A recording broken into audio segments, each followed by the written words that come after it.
त्वरण एक्सेलरेशन। जैसे आप रेसिंग कार और सड़क पर चलने वाली कार को देखे होंगे और देखकर कुछ अंतर पाते होंगे। जैसे इसमें रेसिंग कार की चाल बहुत ज़्यादा होती है, उसी प्रकार रेसिंग कार का जो पिकअप है वो भी ज़्यादा होता है। पिकअप यह बताता है कि कार की चाल कितनी तेज़ से बढ़ रही है या जो कार है वो कितनी तेज़ी से बढ़ रही है। इसके लिए एक तकनीक शब्द है त्वरण एक्सेलरेशन, इसका प्रयोग किया जाता है। ठीक है, जैसे इस सारणी में देखेंगे।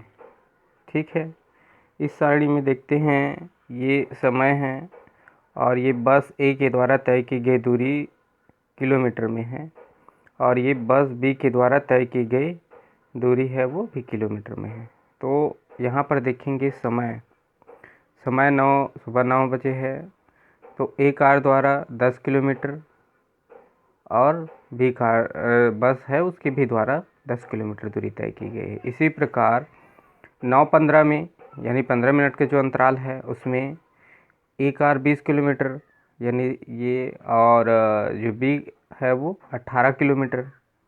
उसी प्रकार फिर 15 मिनट के अंतराल में 9:30 में 9:15 से 9:30 हो गया तो ये 30 किलोमीटर, ये 25 किलोमीटर। तो यहाँ हम देखते हैं ऐसे ही 15-15 मिनट के अंतराल में ये 10, 20, 30, 40, 50, 60 किलोमीटर 10-15 में 60 किलोमीटर और ये 10, 18, 25, 33, 40, 52 अर्थात ये है समान समय में समान दूरी तय कर रहा है और ये समान समय में असमान दूरी तय कर रहा है। ठीक है, तो इसमें असमान दूरी ये बी बस तय कर रहा है और ये जो बस है वो समान समय में समान दूरी तय कर यानी हर 15 मिनट में 10-10 किलोमीटर आगे जा रहा है। यहाँ पर जो दोनों कार है यानी बस है उसका जो वेग है या उसका जो रेसिंग है उसमें अंतर है। ठीक, तो हम आज देख रहे हैं त्वरण। ठीक, यहाँ देखेंगे कि बस ए का वेग मीटर पर सेकंड में और बस बी का वेग मीटर पर सेकंड में। मान लो 9 में दोनों समान हैं यानी 10 किलोमीटर ये 10 किलोमीटर दूरी है। सेकेंड टाइम ये 15 मिनट के अंतराल में ये 20 किलोमीटर चला यानी 10 किलोमीटर का इसमें आगे हो गया फिर से। तो इसके लिए 20/10 गुणा 1000 बटे 15 गुणित 60 यानी 10 गुणा फिर से 10 से लगे 10 गुणा 20/900 बराबर 11.11। इसी प्रकार 18/10 ये 18 किलोमीटर चला है 15 मिनट के अंतराल में 9:15 में। तो 18/10 गुणा 1000 बटे 15 गुणा 60 बराबर 8000/900 ये 8.89। तो यहाँ हम पाते हैं कि बस ए की गति के दौरान वेग में परिवर्तन शून्य तथा समान समय अंतराल में वेग नियत है, परंतु बस बी की गति के दौरान विभिन्न समय में वेग परिवर्तन हो रहा है। तो बस के वेग में परिवर्तन को व्यक्त करने के लिए एक नई राशि के बारे में जानना है। तो उस राशि को त्वरण होता क्या है?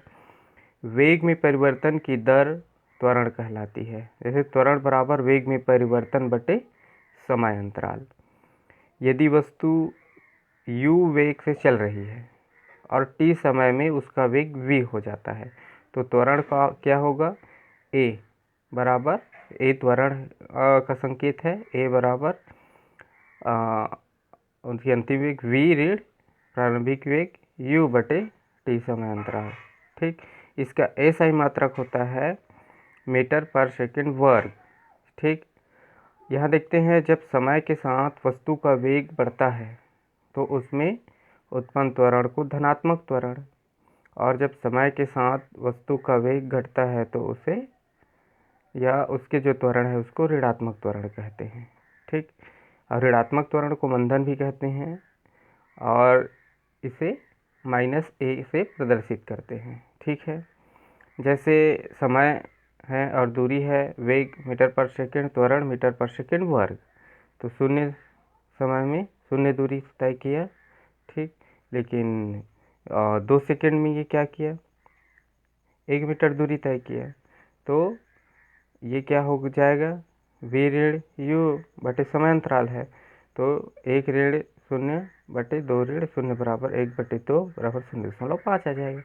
इसका त्वरण होगा 1.5 माइनस 0.5। इसका प्रारंभिक वेग फिर क्या होगा, 1.5 अंतिम वेग है 1.5 माइनस ये इसका जो प्रारंभिक वेग है 0.5/4 माइनस 2 बराबर क्या हो जाएगा, ये 1/2 बराबर 0.5। यहाँ क्या है, जो इस सारणी में प्रत्येक समय पर त्वरण समान है, अर्थात समान समय अंतराल में जो वेग में परिवर्तन है वो समान है, तब वस्तु की गति एक समान त्वरित गति होगी, ठीक है। तो एक समान त्वरित गति जो समान समय अंतराल में वेग में परिवर्तन समान होता है तब ये दिखाई देता है, ठीक। अब हम देखते हैं गति की समीकरण, इक्वेशन ऑफ मोशन। तो जब कोई वस्तु एक समान त्वरित गति से गति करती है तो एक निश्चित समय अंतराल यानी t में वस्तु के वेग v और त्वरण a तथा तय की गई दूरी s में संबंध स्थापित करना संभव है। इसे गति के जो समीकरण है इसके नाम से जाना जाता है। तो उसका गति का पहला समीकरण है v बराबर u धन at, ये पहला समीकरण। तो v क्या है, जैसे u प्रारंभिक वेग है, ये उसके गति करने के बाद जो वेग आता है अंतिम, ये v है। धन at क्या है, a त्वरण है और t समय अंतराल है। वैसे ही s बराबर दूरी, तो s बराबर ut धन 1/2 at का वर्ग, दूसरा समीकरण है गति का।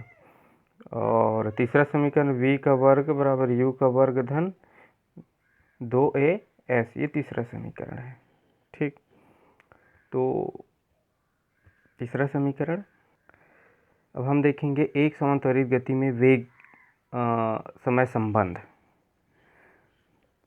तो हमने जो समान त्वरित गति का वेग समय ग्राफ देखा, तो ऐसे ही एक ग्राफ हम देखते हैं। ये x अक्ष है और ये y अक्ष है। तो y अक्ष क्या दर्शा रहा है, वेग मीटर पर सेकंड में, और x अक्ष दर्शा रहा है समय t, ये सेकंड में, ठीक है। तो यहाँ पर हम देखेंगे कि ग्राफ में यह पता चल रहा है कि वस्तु का वेग, प्रारंभिक वेग u, ठीक, ये प्रारंभिक वेग एक बिंदु है वो u है, जो समय t से बढ़कर v हो गया। अब t समय में बढ़ता है तो इसका वेग क्या हो जाता है, v हो जाता है e बिंदु पर। बिंदु a पर वस्तु का प्रारंभिक u है और बिंदु b पर वस्तु का अंतिम वेग क्या है, ये v है। तो यहाँ पर हम देखेंगे ये जो BC है, BC बराबर v ऋण u हो जाता है, BC बराबर v ऋण u हो रहा है, पहला समीकरण। तो त्वरण a बराबर क्या होता है, वेग में परिवर्तन बटे समय अंतराल। तो वेग इस बिंदु से यहाँ तक इसका वेग में परिवर्तन हुआ, ठीक, u से v तक गया। तो इसके लिए क्या होगा, BC बटे AC बराबर BC बराबर बटे OD होता है, ठीक, ये OD के बराबर। फिर A बराबर BC क्या है, v ऋण u, और OD क्या है, t समय है, तो ये v ऋण u बटे t। यहाँ देखेंगे पक्षांतर करेंगे तो ये इंटू हो जाएगा AT बराबर v ऋण u। फिर इसको पक्षांतर करेंगे तो वेग बराबर क्या होगा, अंतिम वेग में v बराबर u धन AT, यही गति का पहला समीकरण है, ठीक। यहाँ देखेंगे एक समान त्वरित गति में स्थिति है वो समय संबंध है। तो पहला इसमें क्या देखेंगे, एक समान त्वरित गति में वेग समय ग्राफ का समय अक्ष से घिरा क्षेत्रफल निकालते हैं, जो कि विस्थापन के परिणाम इसके बराबर होगा, ठीक है। तो यहाँ देखेंगे इसी ग्राफ में, ठीक, ये आपको ग्राफ है,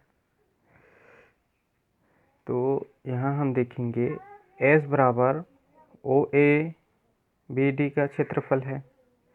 ठीक, जैसे इसी ग्राफ में हम देखते हैं ओ ए और बी डी का ये क्षेत्रफल।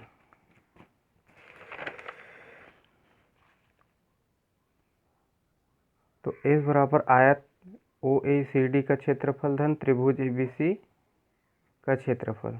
यहाँ हो जाएगा ओ ए गुणा ओ डी धन 1/2 ए सी गुणा बी सी। फिर ये हो जाएगा ओ ए क्या है, यू टी है, यू टी धन 1/2 ओ डी गुणा बी सी। ये समीकरण पहला से जो देखे थे, पहला समीकरण गति के। उसके बाद यू टी धन 1/2 धन यू वी ऋण यू हो जाता है। फिर ये हो जाएगा यू टी धन 1/2 वी ऋण यू इंटू टी, या यू टी धन 1/2 ए टी इंटू टी। ये दूसरा समीकरण है। फिर यहाँ देखेंगे एस का बराबर हो जाएगा यू टी धन 1/2 ए टी का वर्ग। टी से टी का गुणा होगा तो ए टी का वर्ग। यही गति का दूसरा समीकरण है। ठीक है, ये गति का दूसरा समीकरण प्राप्त हुआ। इसके बाद नेक्स्ट में देखेंगे हम लोग गति का तीसरा समीकरण और वृत्तीय गति।